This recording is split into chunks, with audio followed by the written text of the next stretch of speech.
If you want to build your self-confidence, it won't happen without these two things. The first is learning to challenge yourself and not take the easy way out all the time. No one who respects themselves constantly takes the easy way out. Think about it. Constantly taking the path of least resistance sends a message to your brain that you're unable to do something at a higher difficulty or that requires more effort. So we got to learn to challenge ourselves in order to respect ourselves and think and know that we could do much harder things. Secondly, it's to not lie to yourself. Show of hands if you respect somebody that you don't believe in. Exactly.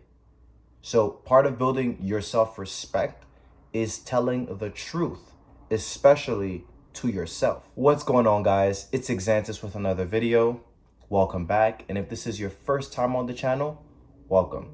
Today, I want to talk about how to build self-respect with these two key factors. The first is challenging yourself, and the second is telling the truth. By the end of this video, I want to have given you some practical, not theoretical, theory. Like, I want to give you some practical ways to actually begin to implement some of the things we're going to talk about. So stick around. I want you to think back to a time where you played a video game. It was one of those video games where you level up gradually by collecting items or by beating certain bosses or levels or whatever it was. But it was a video game. And in that video game, it has different difficulties you could select in the menu bar. And as a kid, or probably right now, you probably select rookie or easy mode so they could get your points up, get the levels up, and slowly make your way to the higher difficulties. But think back to a time where you left it on easy mode or you left it on the easiest difficulty just so you could collect all the experience and points and just feel comfortable in that simple environment where it didn't require a lot of skills or didn't require you to invest as much time. You just felt comfortable and it was nice and easy. Did you feel like you improved your skills playing on easy mode? Did you actually get better at the game on the easiest difficulty? The answer is probably no. Truth is, you didn't respect yourself. Truth is, you didn't hold yourself to a standard that required you to do more difficult things. So let's work on that with these two steps. Step number one. Whatever it is you're doing right now, whether it's sports, whether it's school, whether it's a project that you're working on, you can find a way to increase the difficulty. Just like the analogy of the game that we had earlier, where it has easy mode, medium, hard, insane, whatever difficulties that the game you played had, I want you to bump it up one level. So for example, let's say you ran or you hit the gym and you used to be at the gym for 30 minutes. I want you to bump it up to 45. If you used to lift a 30-pound weight, challenge yourself and try to do 35. Just to start pushing those limits, pushing those boundaries of yours, pushing those limiting beliefs of yours. And what slowly happens as you increase the difficulty on the activities and things that you're pursuing, what slowly happens is that you start to build this sense of confidence, this sense of self-respect. The language you use to describe yourself changes. The thoughts that you have change, and that all contributes to self-respect. Think about it like this. If you've just tried something that was more difficult than what you're used to, you're going to think to yourself, wow, I was capable of doing that? I really just did that? Damn, I could go even farther. I can do more. I can accomplish anything.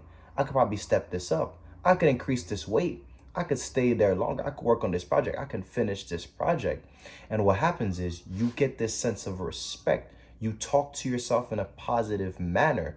You begin to slowly build up that confidence, that foundation of respect for yourself. Which takes us into step number two, which is raising your standards.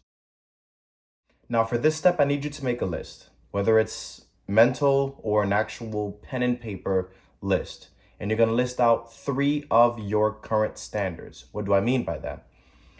Let's say your standard for sleep is 5 to 6 hours. You're gonna write down sleep, 5 to 6 hours. Let's say your standard for personal appearance is unironed shirts and jeans, right? Unironed shirts and jeans.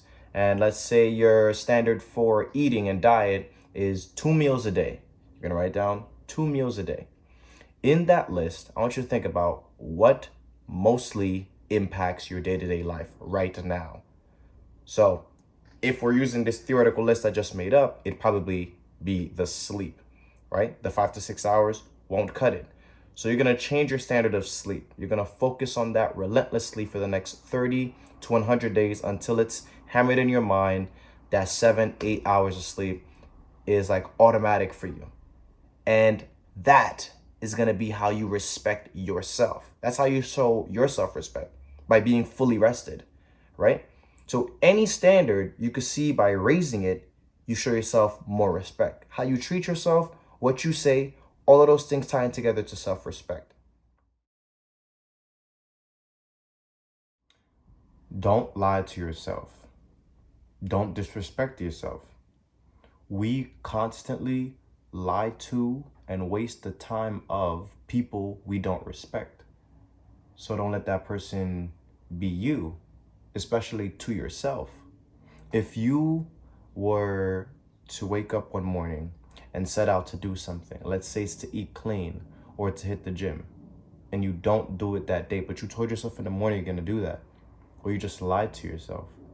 Imagine constantly doing that. What message that sends to your brain? Well, okay, this person's plans aren't important, they don't matter because they never come through, they never go through with it. So why should I take them seriously? You start to adopt a mindset of, well, my time doesn't really matter. I don't take myself seriously anyway. So why should I even respect myself? When I say I'm going to do something, to even myself, not even to others, I don't execute. So why should I even respect myself? It's important that when you say something, or even think about something in the morning, think about something throughout your day that you want to execute on and do, that you try your absolute best to make it happen. Because think about this.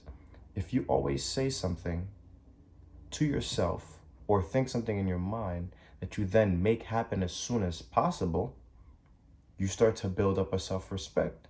Because now you know that you execute on your plans, you execute on what you're going to say.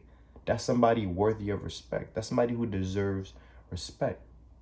You also don't want to lie to other people. You also don't make sure you stay honest. Granted, you don't have to tell people all your business. You could always say, I'm not interested, or you don't need to know my business, but don't lie to other people. Because their self-respect is going to go both ways, right? A person who respects themselves has to respect other people, right? That can be a one-way relationship, but it's much more important to make things happen when you said that they were supposed to happen or they were going to happen. So tell yourself the truth. So in that way, you start to believe that my time matters. I have value. I will execute on my plans. I'm going to do what I said I'm going to do. Now let's bring it all together. We spoke about challenging yourself on a daily basis, bumping up the difficulty, raising your standards, and telling the truth. Start practicing these things today and on a daily basis and see if it works out for you. See if it'll help you raise your self-respect. See if you have a newfound perspective of yourself and if you start moving a bit differently. Let me know how your experience goes in the comments. I want to thank you guys for watching this video. See you guys in the next one. Peace.